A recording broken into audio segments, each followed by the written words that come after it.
বিএনপির নেত্রী বেগম খালেদা জিয়া কত বছর ধরে অসুস্থ, দেশের বাইরে গেছে, জেলও খাটছে, এখনো দেশে আছে।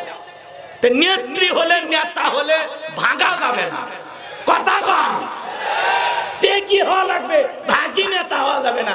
অবস্থা বেগতি দেখা পালিয়ে যায়, এরা নেতা না। নিজের জীবনটা আগে দেখলেন, জনগণ আপনাকে কোটি কোটি জনগণ মোহাব্বত করে, তাদের কথা চিন্তা করলেন না। আপনি কেমন মা, সন্তানদেরকে বিপদে ফেলে পালিয়ে গেলেন। মাঝে মাঝে কল রেকর্ড ফাঁস হয় ম্যাডামের, কেন চলে গেলেন? আপনি আবার বলেন আমি চট করে ঢুকবো, ঢুকবেনই তো বের হলেন কেন? কথা কয় না ভাই। এই দেশ আপনার বাবা, এই দেশ আপনার স্বামী, রংপুরে আপনার শ্বশুর বাড়ি, আপনি আসেন, কথা কয় না কেন? অভিমান করে চলে গেলেন, রাগ করতেছেন। আমাদের চাচা ঈশ্বর চাচাকে বলা হয় স্বৈরাচার শাসক। আমাদের ঈশ্বর চাচা ক্ষমতা থেকে পদত্যাগ করে জেলে গেছে, তাও দেশ ছাড়েনি। জিনিস একটা নেতা হলে কারে বলা লাগে, ঈশ্বর চাচার থেকে শেখা লাগে। চাচা দেশ ছেড়ে পালায়নি, জেলে গেছে, তা জনগণ ছাড়েনি, কথা কয়। বিএনপির নেত্রী বেগম খালেদা জিয়া কত বছর ধরে অসুস্থ, দেশের বাইরে গেছে, জেলও খাটছে, এখনো দেশে আছে। নেত্রী হলে নেতা হলে ভাঙা যাবে না, কথা কম কি হওয়া লাগবে, ভাগি নেতা হওয়া যাবে না। অবস্থা বেগতি দেখা পালিয়ে যায়, এরা নেতা না। নিজের জীবনটা আগে দেখলেন, জনগণ আপনাকে কোটি কোটি জনগণ মোহাব্বত করে, তাদের কথা চিন্তা করলেন না। আপনি কেমন মা, সন্তানদেরকে বিপদে ফেলে পালিয়ে গেলেন। আবার বলে আমি আসবো, আসবে নিতে গেলেন কেন? কথা কেন না? ববু আইবা তুমি আইবা গো, সেই দিন আইসা বুবু ক্ষমতা পাইবা না। বুবু আইবা তুমি আইবা গো, সেই দিন আইসা বুবু ক্ষমতা পাইবা না। খোঁজ নাই বহু কাদের কাকার, অবস্থা খারাপ দরবেশ বাবার, হাউন আঙ্কেল এখন সামনে আসে না। না থাক বলবো না, কষ্ট চাও না। এগুলো বললে অনেকে মন খারাপ করে। 16 বছরের মায়া তো আর কাটে না সহজে, কথা কি বুঝছেন? আমার ভাইয়েরা, বিশ্বনবীর উপরে আল্লাহ রাব্বুল আলামিন কোন সময় কোন প্রেক্ষাপটে সূরা কাউসার নাজিল করেছেন, সে নাজিলের প্রেক্ষাপট একটু তুলে ধরার দরকার আছে না নাই? নবীজি আমার কাবার হাতিমে হেলান দিয়ে বসা।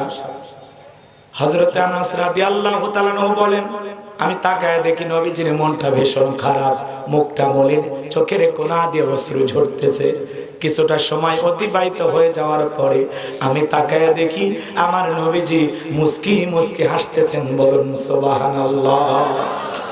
হযরত আনাস দেখে বলেন, নবী গো, এই মাত্র দেখলাম মনটা খারাপ, মুখটা মলিন, চোখের কোণা দিয়ে অশ্রু ঝরতেছে, আবার কেনই বা আপনি হাসেন? আমার নবী কেন কাঁদেন, কেন হাসেন? এর পেছনে রহস্য আছে না নাই?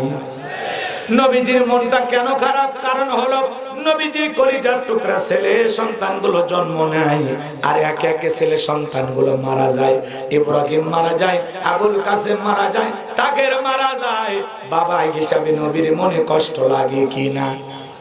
একে তো সন্তান হারানোর ব্যথা, অন্যদিকে নবীজির কাছে চাচা নাম হলো আবু লাহাব ডেকে বলে, ভাতিজা তোমার বংশে বাতি জ্বালানো কেউ থাকলো না, তুমি একটা লেজ কাটা, তুমি একটা নির্বংশ। জোরে কন্যা নাউজুবিল্লাহ। আপনারাই বলুন, আল্লাহ না করুক আপনার আমার সন্তান যদি মারা যায়, কাছের আত্মীয় স্বজনদের উচিত বিপদের দিনে সান্ত্বনা দেওয়া। বাবা তুমি সবর করো, ধৈর্য ধারণ করো, জীবন মৃত্যুর মালিক আল্লাহ। আল্লাহ সন্তান দিয়েছে, আল্লাহ নিয়েছে, মন খারাপ করো না। আল্লাহ যদি চায় বছর না ঘুরতে তোমাদের কোল আলোকিত করে আবার সন্তান দান করতে পারেন, তিনি কে? কাছের মানুষদের উচিত বিপদের দিনে কি দেয়া? সান্ত্বনার বাণী শোনানো, ধৈর্যের ওয়াজ করা। কিন্তু নবীজির কাছের চাচা আবু লাহাব এতটাই খারাপ, ডেকে বলে, ভাতিজা তোমার বংশে বাতি জ্বালানো কেউ থাকলো না, তুমি একটা লেজ কাটা, তুমি একটা নির্বংশ। সরে কন নাউজুবিল্লাহ। আবার বলে তুমি হাত ঘুরে, জোরে কর নাউজুবিল্লাহ। যদিও রাসূলের 4টা কন্যা সন্তান জীবিত ছিল, কিন্তু ছেলেগুলো জন্ম নেয় আর একে একে মারা যায়। নবীজির ছেলে সন্তানগুলো কেন জীবিত থাকলো না, এর পেছনেও কারণ আছে না নাই? নবীজির কলিজার টুকরা ছেলে সন্তানগুলো কেন শিশুকালে মারা গেল, আল্লাহ তাআলা কেন তাদেরকে শিশুকালে নিলেন? এই দুনিয়ার জমিনে অনেক পয়গম্বরের সন্তান জীবিত ছিল যৌবন পর্যন্ত, প্রাপ্ত বয়স হওয়া পর্যন্ত, কিন্তু বিশ্বনবীর একটা ছেলে সন্তানও কেন জীবিত থাকলো না? আল্লাহ তাআলা কেন তাদেরকে শিশুকালে উঠিয়ে নিলেন? এর পেছনে কারণ আছে না নাই? নবীজির ছেলে সন্তানগুলো শিশুকালে বিদায় হওয়ার পেছনে কারণ আছে 3টি। জোরে বলেন কয়টি? আর জোরে। নবীজির উম্মত হিসেবে জানতে মনে চায় না কি সেই 3টি কারণ, কি সেই 3টি রহস্য? কারা কারা শুনবেন হাত তোলেন তো দেখি। লিল্লাহি তাকবীর। হাত নামান, মাঝে মাঝে হাত তোলা লাগবে, তাহলে ঘুম আসবে না। ঠিক আছে তো? এখন 3টি কারণ কি যদি আমি বলা শুরু করি, তাহলে 3 নাম্বার আয়াতের আলোচনা করা লাগবে। আমি কি 1 নাম্বার আয়াত বাদ দিয়ে 3 নাম্বারে যাব, নাকি আস্তে আস্তে শুরু করা যাবে? ধৈর্য আছে তো ভাই? আমার ভাইয়েরা, একে তো সন্তান হারানোর ব্যথা, আপন মানুষদের সমালোচনা, নবীজি মনে মনে অনেক কষ্ট পায়। অন্যদিকে সাহাবা ইকরাম যারা ইসলাম ধর্ম গ্রহণ করে, কাফের বেঈমানরা তাদের উপর নির্যাতন জুলুমের স্টিম রোলার চালায়। হযরতে বেলাল তখনও কালেমা পড়ে মুসলমান হন নাই। নবীজি রাতের বেলায় দারুল আরকামে বসা, হযরতে বেলাল বিশ্বনবীর দরবারে উপস্থিত হয়ে গেলেন। নবীজির চেহারার দিকে তাকাইয়া হযরত বেলাল ডেকে বলেন, নবী গো, আপনার চাইতে সুন্দর মানুষ আমি জীবনে কোনোদিন দেখি না। একটু জোরে বলেন না সুবহানাল্লাহ। আপনার আমার নবী কতটা সুন্দর ছিলেন জানেন? হযরতে জাবের রাদিয়াল্লাহু তাআলা বলেন, পূর্ণিমার রাত আমি রাসূলের বাড়িতে গিয়েছিলাম, সেদিন দেখেছিলাম চাঁদ উদয় হয়েছে 2টা, একটা চাঁদ আসমানে আর একটা চাঁদ জমিনে। হযরতে জাবের বলেন, ওই আকাশের পূর্ণিমার চাঁদের চাইতেও বিশ্ব নবীকে আমার কাছে বেশি সুন্দর মনে হয়। আম্মা জান আয়েশা ডেকে বলেন, যারা ইউসুফ নবীর চেহারার দিকে তাকাইয়া মিশরের নারীরা ফল কাটতে গিয়ে আঙ্গুল কেটে ফেলে দিয়েছিল, ওরা যদি বিশ্ব নবীর চেহারার দিকে তাকাইতো, শুধুমাত্র আঙ্গুল নয়, আঙ্গুল কাটতে কাটতে, হাত কাটতে কাটতে কখন যে নিজের কলিজা কেটে দুভাগ করে দিত, মুহূর্তের জন্য টের পাইতো না। আপনার আমার নবী এতটাই সুন্দর। আম্মা জান আয়েশা আরো বলেন, ও দুনিয়ার মানুষ, তোমাদের একটা সূর্য আছে, আমি আয়েশার একটা সূর্য আছে। তোমাদের সূর্য উদয় হয় দিনের বেলায়, আর আমি আয়েশার সূর্য উদয় হয় রাতের বেলায়। আম্মা জান আয়েশা বলতেছেন, আমি একদিন রাতের বেলায় সেলাইয়ের কাজ করতেছিলাম, হাত থেকে সুইটা পড়ে গেল, বাতিতে কোনো তেল ছিল না, বাতি জ্বালাইতে পারলাম না, অপেক্ষায় আমি বইসা থাকলাম। বিশ্বনবী যখন ইশার সালাত আদায় করার পরে ঘরের ভিতর প্রবেশ করলেন, নবীজি ঘরে ঢুকে সর্বপ্রথম আম্মা জান আয়েশাকে সালাম দিলেন। নবীজি ঘরে ঢুকে স্ত্রীকে কি দিলেন?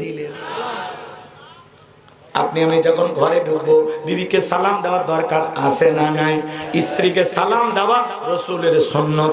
বাড়ির ভিতরে যখন প্রবেশ করবেন, বউকে সালাম দিবেন, আসসালামু আলাইকুম রহিমা, কেমন আছো সোনা? ঘরের দরজাটা খোলো না, আমি তোমার লেটনের বাপ, তোমার দিওয়ানা।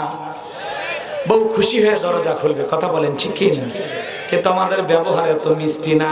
বাড়ির দরজা যে চিৎকার মারে ডাক দেয়, এ রুবেলের মারে দরজা খোল, বেশি দেরি হলে দরজা ভাঙ্গা ফেলে দিয়া আজ তোর পিঠের উপর কি যে হবি রে। ভিতর থেকে বউ বলে, এটা স্বামী না সেখানে আসলাই। কথা কোন ঠিক না? বাড়িতে যাব, ওকে সালাম দিবেন। সালাম আছে যেখানে শান্তি আছে, সালাম আছে যেখানে সমাধান আছে। বাড়িতে ঢুকে স্বামী কিছু বলে না, বউ কিছু বলে না, দুইজনই বোবা।